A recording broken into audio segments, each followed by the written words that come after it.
सुरू असताना सरकारी प्रसार माध्यमातून राष्ट्राला उद्देशून भाषण करणं हे आचारसंहितेचा भंग आहे.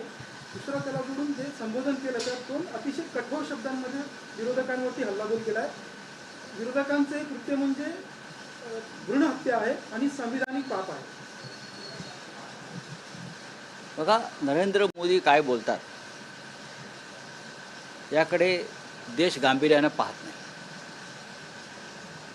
एकतर ते सातत्यानं बेकायदेशीर, नियमबाह्य आणि निवडणूक काळामध्ये आचारसंहितेचा भंग होईल असं वर्तन प्रधानमंत्री करत असतात.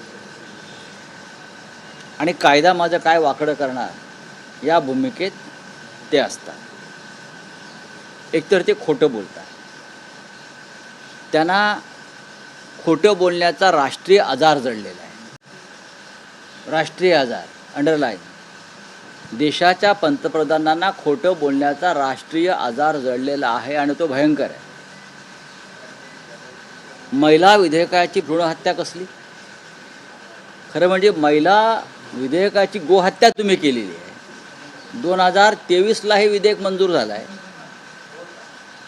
त्यानंतरचं आपण राष्ट्राला उद्देशून केलेलं स्वतःचं भाषण आहे का?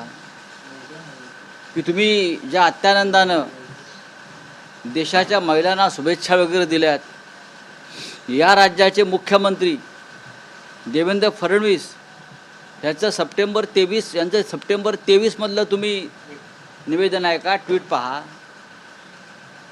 2023 नंतर 23ला मंजूर झालेलं महिला विधेयक, आरक्षण विधेयक ह्यांनी अद्याप अंमलात आणलं नाही. याबद्दल नरेंद्र मोदींनी संपूर्ण देशाची माफी मागायला पाहिजे. संपूर्ण देशाची.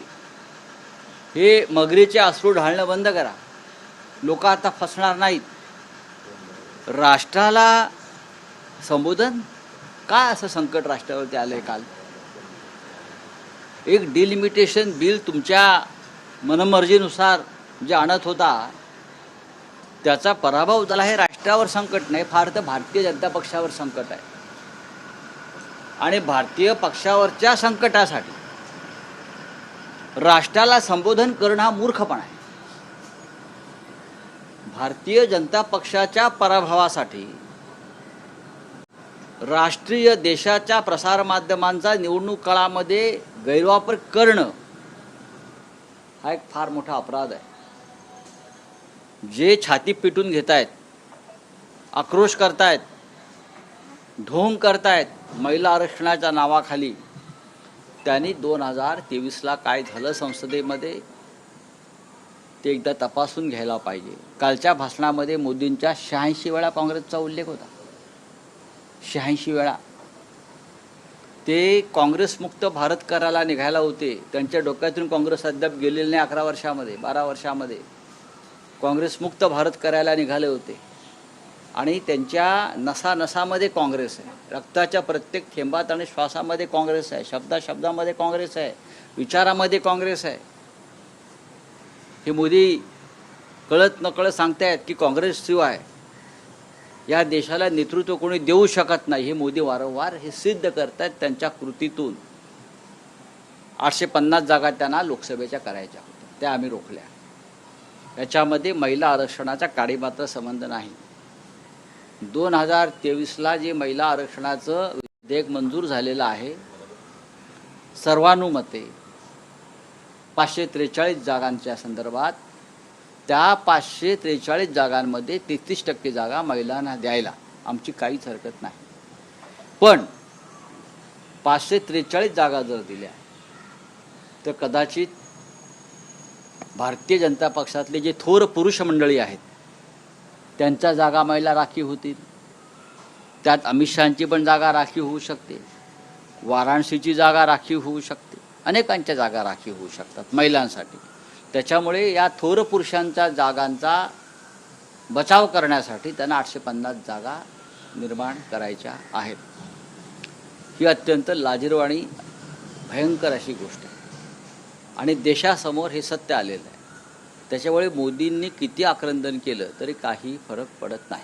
परंतु राऊतसाहेब, या निमित्ताने खरं तर भाषिक प्रांतवाद पण पुन्हा उफाळून आला असता. उत्तरेकडील राज्यामध्ये सर्वाधिक जास्त मोदींना हा देश कायम पेटवायचा असतो, कधी लव जिहादच्या नावाखाली, कधी धर्मांतरणाचे मुद्दे निर्माण करून, कधी कोणी काय खावं हे मुद्दे निर्माण करून. बरं, पण त्यांना असं कधी वाटत नाही की काश्मीरमधल्या पहलगावमध्ये किंवा पुलवामामध्ये असंख्य हिंदू मारले गेले, त्यांच्यासुद्धा माता, भगिनी आणि पत्नी या महिला आहेत. त्या महिलांचा आक्रोश त्यांना कधी दिसला नाही. पण राजकीय आरक्षणामध्ये त्यांना महिलांचा आक्रोश दिसतो आहे. छाती पिटत महिला खासदार वगैरे त्या राहुल गांधीच्या घरासमोर वगैरे जे काय फिरत आहेत ना, ही ढोंग बंद करा. ढोंग तुमच्या ज्या कृती आणि या ज्या काही ॲक्शन आहेत महिलांच्या, जग हसतंय त्याच्यावर, जग हसतंय. परंतु या सगळ्या बिलच्या संदर्भात खरं तर स्टॅलिन प्रामुख्याने समोर आले. त्यांनी ते बिल जाळलं. राज्यातले नेते फक्त, आपल्या महाराष्ट्रातले नेते मंडळी फक्त बोलले, तुम्ही देखील संसदेत बोललात, परंतु कोणतंही बघा महत्त्वाचं तसं राजकीय नाही, बरोबर नाही. पण आम्ही सगळ्यांनी मिळून ह्या बिलाचा पराभव केला ना. तुम्ही असं कसं काय म्हणता? काही लोक म्हणतात महाराष्ट्रानं काय केलं. बघा, महाराष्ट्रावरती या बिलासंदर्भात तसा अन्याय झाला नाही. 48च्या 72 जागा झाल्या, आपण पाहिलं असेल. तरीही आम्ही दक्षिणेतल्या राज्यांवरती अन्याय होतोय किंवा भारतीय जनता पक्ष हा देश तोडायला निघाला आहे, देशाचे डिव्हिजन करायला निघाला आहे, फोडाझोडा राज्य करा, या एका भूमिकेवरती आम्ही एकत्र राहिलो आणि दक्षिण विरुद्ध उत्तर हा संघर्ष पेटून या देशाला आग लागू नये म्हणून आम्ही स्टॅलिनच्या बाजूने उभे राहिलो. परंतु सध्या महाराष्ट्रात मात्र धर्मांतरण किंवा हिंदू मुस्लिम हे वाद मोठ्या प्रमाणात निर्माण होताना पाहायला मिळतात. एकीकडे डिलिमिटेशनचा मुद्दा होता, तो डिलिमिटेशनच्या मुद्द्यावर पाणी फेकण्यासाठी अशा प्रकारचे मुद्दे सातत्यानं काही संस्था आणि संघटनाकडून निर्माण केले जातात. खरं म्हणजे याचा पूर्ण तपास व्हायला पाहिजे. आपण धर्मांतरण विरोधी कायदा आणलेला आहे, तरीही सत्य बाहेर आलं पाहिजे. टाटासारख्या कंपनीमध्ये, TCSमध्ये, बरं, आमच्याकडेही पूर्ण माहिती असते, सरकारपेक्षा जास्त माहिती आमच्याकडे. सरकारकडे जी माहिती आहे ती त्यांनीच नेमलेल्या पोलिसांकडून त्यांना हवी तशी माहिती आणि रिपोर्ट्स ते तयार करतात. सरकारकडे जर योग्य कारवाईचे संकेत किंवा माहिती असतील तर खरात फाईल्स प्रकरणातल्या अनेक मंत्र्यांवरती एव्हाना कारवाई झाली असते. खरातच्या प्रकरणामध्ये हिंदू महिलांचंच शोषण झालं आहे ना. खरात जर कोणी सलीम अब्दुल वगैरे असता तर एवढ्याला काय मोठं वादळ पेटलं असतं, धर्मांतर आणि अमुक आणि तमुक. हां, त्याच्या त्या आश्रमावर बुलडोझर फिरला असता. तो दुसरा एक कोणतरी नाशिकचा बाबा, एरंडे का येवंडे कोणतरी, कोण आहे ते सगळे? हे मुस्लिम नाही आहेत. पण त्यांना तुम्ही प्रोटेक्शन देताय, संरक्षण देताय गंभीर गुन्हे करणाऱ्यांना. ते तुमचे हिंदुत्वाचे, तुमच्या ढोंगी हिंदुत्वाचे आणि भाजपचे प्रचारक आहेत, लक्षात घ्या. पण TCSमधल्या एका प्रकरणामध्ये तुम्ही जणू काय देशावर संकट कोसळलेलं आहे. हां, देशाचं इस्लामीकरण झालेलं आहे. या देशामध्ये 80 कोटी हिंदू आहेत, लक्षात घ्या. 80 कोटीपेक्षा जास्त हिंदू आहेत. या देशाचा प्रधानमंत्री हिंदू आहे, या देशाचा राष्ट्रपती हिंदू आहे, या राज्याचा मुख्यमंत्री हिंदू आहे, या राज्याचा राज्यपाल हिंदू आहे, या देशाचे तिन्ही सेनाप्रमुख हिंदू आहेत, या देशाची सगळी सूत्र हिंदूंकडे आहेत. कशा करता हिंदू खतऱ्यामध्ये येईल? आणि हिंदू खतरा आला ना तर आम्ही आहोत ना. तुम्ही कशाला नाटकं करायला पाहिजे? बाळासाहेब ठाकरेंची शिवसेना आहे, आम्हाला माहिती आहे हिंदू कधी खतऱ्यात येतो आणि कधी नाही. हिंदू जेव्हा खतऱ्यात आला होता तेव्हा हे भाजपवाले शेपट्या घालून आतमध्ये बसले होते 92 साली, आणि बाळासाहेब ठाकरेंच्या नेतृत्वाखालची शिवसेना ही रस्त्यावर, आमचे 72 लोकांचे त्यात बलिदान झालेलं आहे. 72. हे कुठे होते तेव्हा?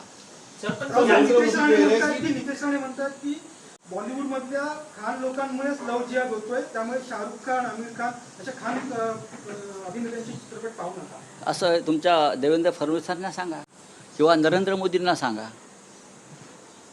खानांची खानावळ त्यांनीच चालवली आहे ना त्यांच्या स्वार्थासाठी. त्यांना सांगा. त्यांची भूमिका चुकीची इतकंच मी सांगतो। या देशामध्ये हिंदी सिनेसृष्टीमध्ये जर आपण एक इतिहास पाहिलात तर दिलीप कुमारपासून मीना कुमारी, मधुबाला ही जी तुम्ही नावं घेताय, हे सगळे लोक हे मुस्लिम समाजातून आले आणि त्याने आमची सिनेसृष्टी समृद्ध केली। आमची सिनेसृष्टी महबूब खान, त्यांना माहीत नसतील ही नावं कदाचित, शाहरुख खान, सलमान खान आताचेच आहेत आणि ते तुमच्याच पक्षाबरोबर जास्त असतात। नारायणराव राणे यांच्या वाढदिवसाला कोकणामध्ये किती खान गेले होते? गेले होते ना, त्यात खान मंडळी असावीत। RSSच्या कार्यक्रमात सलमान खानला जेव्हा बोलवलं त्यावर देखील वाद निर्माण झाला। आहेत ना, जपून बोललं पाहिजे। आपण या राज्याचे मंत्री आहात आणि या देशाचं संविधानाचा जरा अभ्यास करा। असं विधान परिषदेबाबतचा प्रश्न आहे। विधान परिषदेबाबत काँग्रेसने भूमिका स्पष्ट केली आहे की जर उद्धव ठाकरे निवडणूक लढवणार असतील तर आणि तरच फक्त काँग्रेस पाठिंबा देईल, अन्य नाव जर दिलं तर पाठिंबा देणार नाही, काँग्रेस स्वतःचा उमेदवार उभा करणार, असं कोण म्हणतंय? हर्षवर्धन सपकाळ म्हणू द्या, काय हरकत नाही म्हणायला, म्हणू द्या। राज्याचे प्रांताध्यक्ष आहेत ते, त्यांच्या एकच जागा मिळणार आहे तिघांना मिळून, त्याच्यावरती का फार धोरणात्मक निर्णय घेण्याची गरज मला दिसत नाही। अलटून पालटून घ्यायचे आपल्याला, एवढंच आहे। पण देवेंद्र फडणवीस सगळ्या पातळीवरती फेल होताना पाहायला मिळतात का? कारण की ज्या पद्धतीने राज्यात धर्मांतरणाचा मुद्दा असेल, त्याच्यासोबतच विष्णू यांची गरज असेल। एक लक्षात घ्या, नरेंद्र मोदींचे ते चेले आहेत, त्यांच्याकडनं फार अपेक्षा करू नका। देशात नरेंद्र मोदी फेल, महाराष्ट्रात देवेंद्र फेल, देश में नरेंद्र फेल और राज्य में देवेंद्र फेल। फेल ही फेल है, ये फेल्यूर आहे। चला, थँक्यू। नितेश राणेंना वॉरंट निघालं मला माहित नाही, कोर्टाचा काहीतरी असेल। ऑपोजिशन ने पाप किया है ऐसा नरेंद्र मोदी कह रहे हैं आरक्षण के ऊपर। ये पाप के बाप नरेंद्र मोदी है। जिस पाप की भाषा प्रधानमंत्री मोदी कर रहे हैं, सबसे पहले ये कोई महिला आरक्षण बिल नहीं था। महिला आरक्षण बिल 2023 में सर्वानुमति से मंजूर हुआ है। जो बिल लोकसभा में गिर गया, हार गया, वो एक बहुत ही पापी बिल था, पापी डिलिमिटेशन बिल। वो पाप था लोकतंत्र के लिए, देश के लिए। उस पाप का हमने अंत किया। आप राम राज्य की बात करते हो ना, तो हमने लोकसभा में डिलिमिटेशन बिल यानी रावण का अंत किया है। तो मोदी जी क्यों रो रहे हैं भाई? 850 सीटें आप लेकर क्या करने वाले थे? 2023 में महिला आरक्षण, वुमेन रिजर्वेशन बिल हमने मंजूर किया था, सब मिलकर। और हमारी अभी भी मांग है कि आप लागू करिए। 543 में हमारे आज भी मान्यता है, सहमति है, और उसमें से महिलाओं को 33% आप दे दीजिए। लेकिन आपके पार्टी में जो थोर पुरुष है, उनकी सीटें उसमें जा सकती हैं। तो थोर पुरुषों के लिए आप महिलाओं का बलि चढ़ा रहे हो। तो पाप कौन कर रहे हैं? पाप नरेंद्र मोदी जी कर रहे हैं। आप ये पापियों के बाप है, समझा मोदी जी? और आप राष्ट्र के नाम संदेश देते हो। विरोधी पार्टी के ऊपर हमला करने के लिए, विरोधी पार्टियों को गालियां देने के लिए आप राष्ट्र के नाम संदेश देते हो। जरा पंडित नेहरू, इंदिरा गांधी, लाल बहादुर शास्त्री का इतिहास समझ लीजिए, पढ़ लीजिए। आप क्या कर रहे हो और वो क्या कर रहे थे। ये जो मंच था, यहाँ पे ये जो मंच था जहाँ पे पूरी राजनीति चल रही थी, देश को संबोधन नहीं था, ऐसा आरोप कांग्रेस ने लगाया। नहीं, ये देश को संबोधन नहीं था। यह अपने पार्टी का पश्चिम बंगाल, तमिलनाडु के लिए प्रचार था और राष्ट्रीय प्रचार साहित्य का, टीवी का इस तरह से इस्तेमाल किया कि आचार संहिता का भंग हो गया, कोड ऑफ कंडक्ट का भंग हो गया। कहाँ है ज्ञानेश कुमार जी? चुनाव आयोग कहाँ है? सो गया है क्या? जहाजं होर्मुझमधून माघारी फिरली आहेत।